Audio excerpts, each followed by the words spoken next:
Reaksi Rai Suryo setelah diperlihatkan ijazah Jokowi, ngaku tetap tak percaya dan ragukan soal ini. Rai Suryo memberikan reaksi menohok setelah diperlihatkan ijazah Presiden Joko Widodo, Jokowi. Meskipun melihat secara langsung, namun Rai Suryo tampaknya masih meragukan keaslian ijazah ayah Gibran tersebut. Seperti diketahui, Polda Metro Jaya perlihatkan ijazah Jokowi dalam gelar perkara khusus di Mapolda Metro Jaya, Senin, 15 Desember 2025.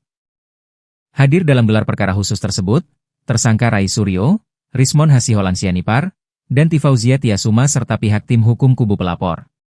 Setelah diperlihatkan ijazah Jokowi tersebut, Rai Suryo mengaku yakin 99,9% ijazah Jokowi palsu. Melansir tribunnews.com, kepada wartawan, Rai mengaku sempat diperlihatkan ijazah Jokowi oleh penyidik.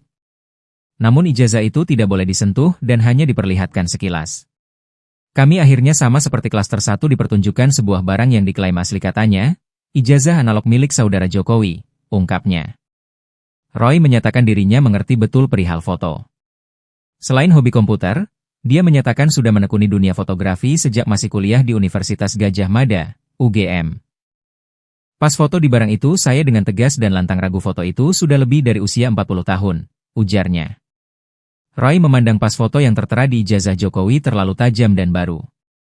Dia menekankan untuk kertas foto yang dicetak tahun 1980-an semestinya sudah mulai pudar. Oleh sebab itu, Rai menyatakan tidak berubah perihal keyakinannya bahwa ijazah Jokowi bukan diterbitkan oleh Fakultas Kehutanan UGM pada tahun 1985. Saya yakin 99,9% ijazah Jokowi palsu, tegasnya. Rai juga memastikan ijazah yang diteliti selama ini adalah barang yang kurang lebih sama.